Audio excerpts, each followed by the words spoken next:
ওহী ও ইলহাম। ওহী অর্থ প্রত্যাদেশ এবং ইলহাম অর্থ প্রক্ষেপণ। ওহী আল্লাহর পক্ষ হতে নবীগণের নিকটে হয়ে থাকে। পক্ষান্তরে ইলহাম আল্লাহর পক্ষ থেকে যে কোনো ব্যক্তির প্রতি হতে পারে। আল্লাহ মানুষের অন্তরে ভালো মন্দ দুটি ইলহাম করে থাকেন। আশ-শামস ৯১-৮। আবিধানিক অর্থে ওহী অনেক সময় ইলহাম অর্থে আসে। যেমন মুসার মা খিজির, ঈসার মা ও নানি প্রমুখ নির্বাচিত বান্দাদের প্রতি আল্লাহ ওহী করেছেন, যা কুরআনে বর্ণিত হয়েছে। কিন্তু তা নবুয়তের ওহী ছিল না। অনুরূপভাবে জিন বা মানুষরূপী শয়তান যখন পরস্পরকে চাকচিক্যপূর্ণ যুক্তি দিয়ে পথভ্রষ্ট করে, ওটাকেও কুরআনে ওহী বলা হয়েছে। আম ৬-১১২ আবিধানিক অর্থে। তবে পারিভাষিক অর্থে ওহী বলতে কেবল তাকেই বলা হয়, যা মানবজাতির হেদায়াতের জন্য আল্লাহ তার মনোনীত নবীগণের নিকট ফেরেশতা জিবরিলের মাধ্যমে প্রেরণ করে থাকেন। বাকারাহ ২-৯৭। উল্লেখ্য যে ইলহাম ও ওহী এক নয়। প্রথমটি যে কোনো ব্যক্তির মধ্যে হতে পারে, কিন্তু ওহী কেবল নবী রাসূলদের নিকট আল্লাহর পক্ষ থেকে হয়ে থাকে। নবী হওয়ার জন্য আধ্যাত্মিকতা শর্ত নয়, বরং আল্লাহর মনোনয়ন শর্ত। যদিও নবীগণ আধ্যাত্মিকতার সর্বোচ্চ নমুনা হয়ে থাকেন, অন্যদের আধ্যাত্মিকতায় শয়তানি খোশখেয়াল সম্পৃক্ত হতে পারে, যেমন বহু কাফের মুশরিক যোগী সন্ন্যাসীদের মধ্যে দেখা যায়। এখানে এসে অনেক ইসলামী চিন্তাবিদের পদস্খলন ঘটে গেছে। তারা ইলহাম ও ওহীকে একত্রে গুলিয়ে ফেলেছেন। যেমন মাওলানা আব্দুর রহিম ১৯১৮-১৯৮৭ বলেন, বৈজ্ঞানিক আবিষ্কার অনেকাংশেই এক ধরনের ইলহাম এর সাহায্যে হয়ে থাকে। এই ইলহাম বা ওহীরই বাস্তবতা আমরা দেখতে পাই সেই সব লোকের জীবনেও, যাদের আমরা বলি নবী ও রাসূল। বিশ্বনবী হযরত মুহাম্মদ এর প্রতি বিশ্বলোক ও বিশ্ব মানবতার সমস্যার সঠিক সমাধান অনুরূপ পদ্ধতিতে ও আকস্মিকভাবে মক্কার এক পর্বত গুহায় উদ্ঘাটিত হয়ে পড়ে। তাকে নির্দেশ করা হয়, পড় তোমার সেই রবের নামে। এই দুটি ক্ষেত্রের জন্যই সেই একই মহাসত্যের নিকট থেকে হঠাৎ আলোর ঝলকানি আসার এই ঘটনাবলী অত্যন্ত বিস্ময়কর হলেও এতে পারস্পরিক বৈপরীত্য বলতে কিছুই নেই। ২. ওহীর ও প্রকারভেদ। আল্লাহ কিভাবে ওহী প্রেরণ করেন সে বিষয়ে তিনি বলেন, মানুষের জন্য এটি অসম্ভব যে আল্লাহ তার সাথে সরাসরি কথা বলবেন ওহীর মাধ্যম ছাড়া অথবা পর্দার অন্তরাল ব্যতিরেকে অথবা এমন দূত প্রেরণ ব্যতীত যে তার অনুমতিক্রমে তিনি যা চান তা ব্যক্ত করে। নিশ্চয়ই তিনি সর্বোচ্চ ও প্রজ্ঞাময়। সূরা ৪২-৫১। হাফেজ ইবনুল কাইয়িম নবীদের নিকটে ওহী প্রেরণের ৭টি প্রকারভেদ বর্ণনা করেছেন। যেমন ১. সত্য স্বপ্নের মাধ্যমে, যা রাসূল সাল্লাল্লাহু আলাইহি ওয়াসাল্লাম ৪০ বছর বয়সে রবিউল আউয়াল মাস থেকে রামাজান মাস পর্যন্ত প্রথম ৬ মাস প্রাপ্ত হয়েছিলেন, যা প্রভাত সূর্যের ন্যায় সত্য হয়ে দেখা দিত। বুখারী হা ৩। ২. অদৃশ্য থেকে হৃদয়ে ওহীর প্রক্ষেপণ, যা জিবরিল মাঝে মধ্যে রাসূল সাল্লাল্লাহু আলাইহি ওয়াসাল্লাম এর উপরে করতেন। সহিহা হা ২৮৬৬, মিশকাত হা ৫৩০০। ৩. মানুষের রূপ ধারণ করে জিবরিলের আগমন। যেমন একবার দেহিয়াতুল কালবির রূপ ধারণ করে সাহাবীগণের মজলিসে এসে তিনি রাসূল সাল্লাল্লাহু আলাইহি ওয়াসাল্লামকে ইসলাম, ঈমান, ইহসান ও কিয়ামতের আলামত সম্পর্কে প্রশ্নোত্তরের মাধ্যমে শিক্ষা দেন। মুসলিম হা ৮, নাসাই হা ৪৯৯১, মিশকাত হা ২, যাকে হাদিসে জিবরিল বলা হয়। ৪. কখনো ঘণ্টাধ্বনির আওয়াজ করে ওহী নাজিল হতো। এ সময় রাসূল সাল্লাল্লাহু আলাইহি ওয়াসাল্লাম খুব কষ্ট অনুভব করতেন। প্রচণ্ড শীতের দিনেও দেহে ঘাম ঝরত। বুখারী হা ২। উটের পিঠে থাকলে অধিক ভার বহনে অক্ষম হয়ে উট বসে পড়ত। হাকেম হা ৩৮৬৫। রাসূল সাল্লাল্লাহু আলাইহি ওয়াসাল্লাম এর উরুর চাপে একবার এ অবস্থায় যায়েদ বিন সাবিতের উরুর হাড় ভেঙে যাবার উপক্রম হয়েছিল। বুখারী হা ২৮৩২। ৫. জিবরিল স্বরূপে এসে ওহী প্রদান করতেন। এটি দুবার ঘটেছে, যেমন সূরা নাজমে ৫-১৪ বর্ণিত হয়েছে। মুসলিম হা ১৭৭, তিরমিজি হা ৩২৭৭। ৬. সরাসরি আল্লাহর ওহী। যেমন রাজ রজনীতে সিদরাতুল মুনতাহায় অবস্থানকালে পর্দার অন্তরাল থেকে আল্লাহ সরাসরি ওহীর মাধ্যমে ৫ ওয়াক্ত সালাত ফরজ করেন। বুখারী হা ৩২০৭, মুসলিম হা ১৬২। 7 ফেরেশতার মাধ্যম ছাড়াই দুনিয়াতে আল্লাহ পর্দার অন্তরাল থেকে স্বীয় নবীর সঙ্গে কথা বলেন। যেমন মুসা এর সঙ্গে তুর পাহাড়ে তিনি কথা বলেছিলেন। তোয়াহা 20-11-23, নিসা 4-164।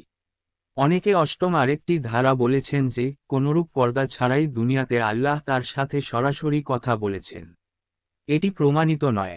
জাদুল মা 1-77-79 আর রাহিকো 70 1 কাসা 28-7 কাহফ 18-82 মারিয়াম 19-24 আলে ইমরান 3-35-36 2 মুহাম্মদ আব্দুর রহিম মহাসত্যের সন্ধানে ঢাকা খায়রুন প্রকাশনী পঞ্চম প্রকাশ 1998 লেখকের ভূমিকা জুলাই 1975 শেষনবী কো আল্লাহ মুহাম্মদ সাল্লাল্লাহু আলাইহি ওয়াসাল্লাম কে শেষনবী হিসাবে মনোনীত করেন।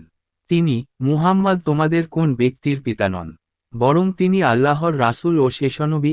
আহজাব 33-40 1 তিনি বলেন, আল্লাহ সর্বাধিক অবগত কার নিকটে তিনি রিসালাত সমর্পণ করবেন। আনু আম 6-124 কেননা আল্লাহ স্বীয় অনুগ্রহের জন্য যাকে চান তাকে খাজ করে নেন। বাকারাহ 2-105 রাসূলুল্লাহ সাল্লাল্লাহু আলাইহি ওয়াসাল্লাম বলেন, আমিও আমার পূর্বেকার নবীগণের তুলনা ওই ব্যক্তির ন্যায় যিনি একটি গৃহ নির্মাণ করেছেন, অতঃপর সেটিকে খুবই সুন্দর ও আকর্ষণীয় করেছেন, কিন্তু কোনায় একটি জায়গা খালি রেখেছেন। তখন লোকেরা ওই স্থানটি ঘুরে ঘুরে দেখতে থাকে এবং বিস্ময় প্রকাশ করতে থাকে ও বলতে থাকে, কেন এখানে একটি ইট দেওয়া হয়নি?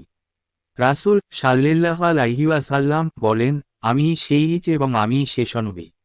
বুখারী 3535, মুসলিম 2286। তিনি বলেন, আমি লাল ও কালো সকলের প্রতি প্রেরিত হয়েছি।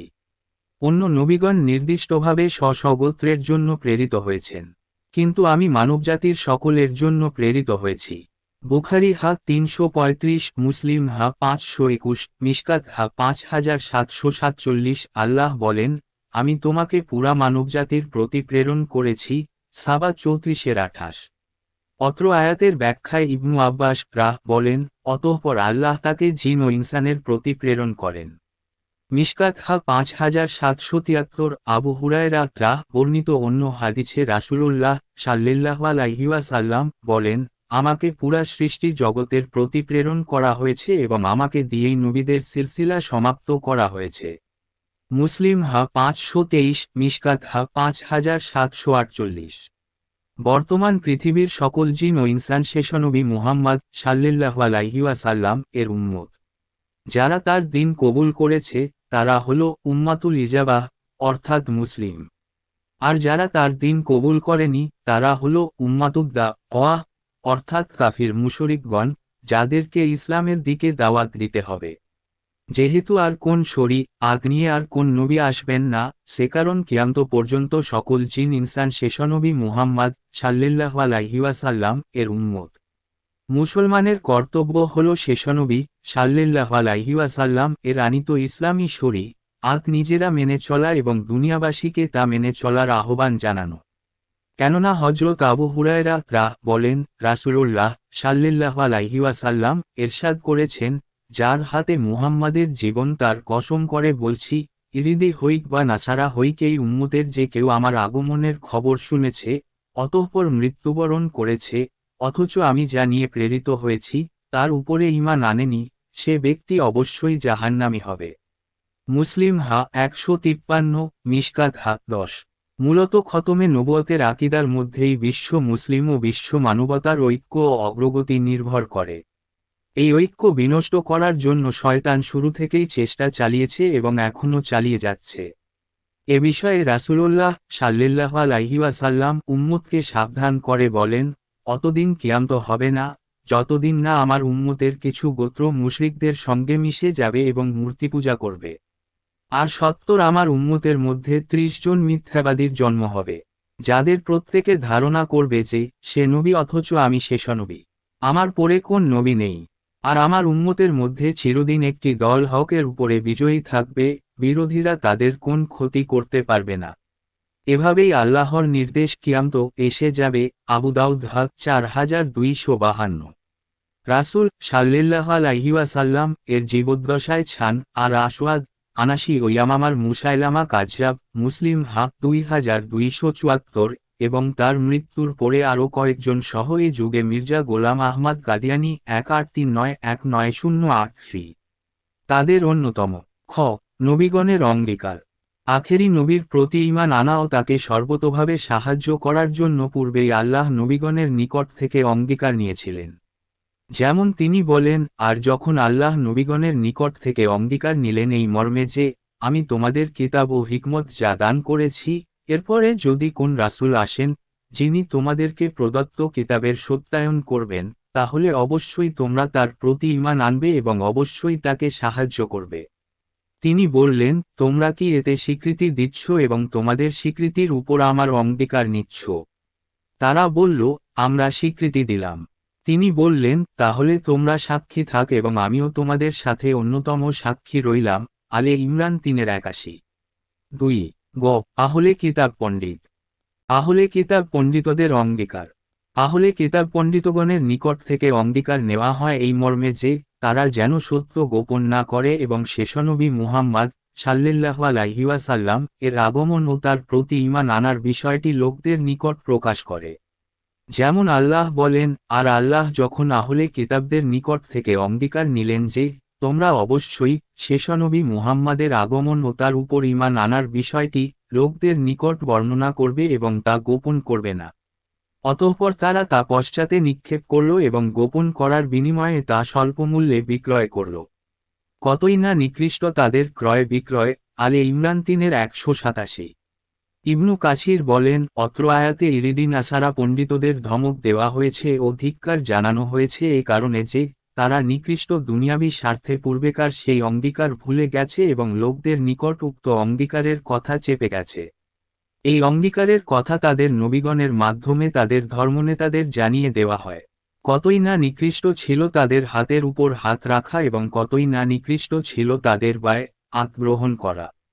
তিনি বলেন, এর মধ্যে মুসলিম আলেমদের জন্য সতর্কবাণী রয়েছে, যেন তারা আহলে কিতাবদের মতো না হন এবং তারা যেন সৎকর্মের কোন ইলম গোপন না করেন। ওই তাফসীর। ঘ। ঈসা এর ভবিষ্যদ্বাণী। পূর্বের নবীগণের ন্যায় আহলে কিতাবগণের শেষনবী ঈসা স্বীয় কওমকে উদ্দেশ্য করে সর্বশেষ নবী ও রাসূল মুহাম্মাদের আগমনের সুসংবাদ দিয়েছিলেন।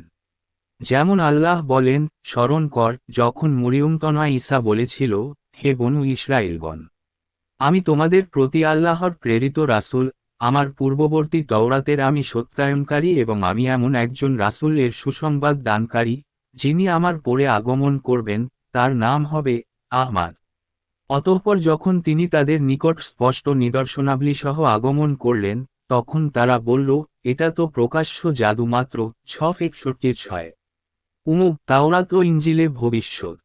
রাসূলুল্লাহ সাল্লাল্লাহু আলাইহি ওয়াসাল্লাম এর আগমন সংবাদ তাওরাত ইনজিলেও লিপিবদ্ধ ছিল।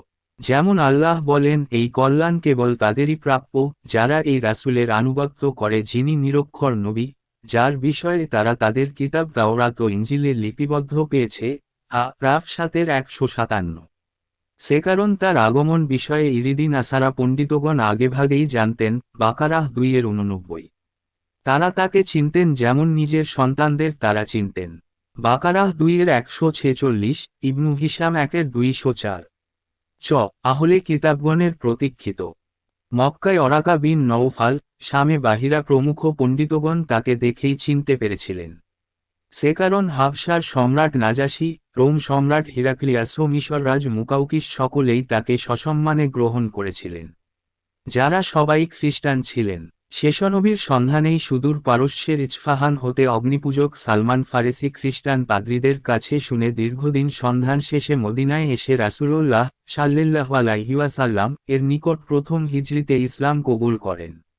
ইবনু হিশাম 1-214-222। আহমাদ 23788। ইমাম ইবনু তাইমিয়াহ বলেন, আহলে কিতাবদের নিকটে মুহাম্মদ সাল্লাল্লাহু আলাইহি ওয়াসাল্লাম এর পরিচিতি অবিরত ধারায় বর্ণিত ছিল। 3। আহলে কিতাবদের নিকট থেকে ইয়াছরিবের অধিবাসীরা আগে থেকেই শেষনবীর আগমন ও তার নাম চেহারা ও পরিচিতি সম্পর্কে জানত। ইবনু হিশাম 1-232।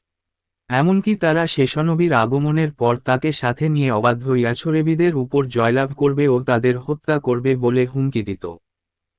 আর সে কারণেই তারা মক্কায় এসে আগেই ইসলাম কবুল করে এবং তাদের আহ্বানে সাড়া দিয়ে রাসূল সাল্লাল্লাহু আলাইহি ওয়াসাল্লাম মদিনায় হিজরত করেন।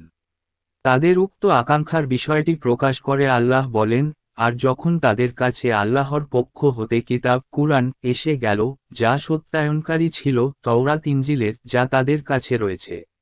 অথচ ইতিপূর্বে তারা শেষনবীর মাধ্যমে কাফেরদের উপর বিজয় কামনা করত।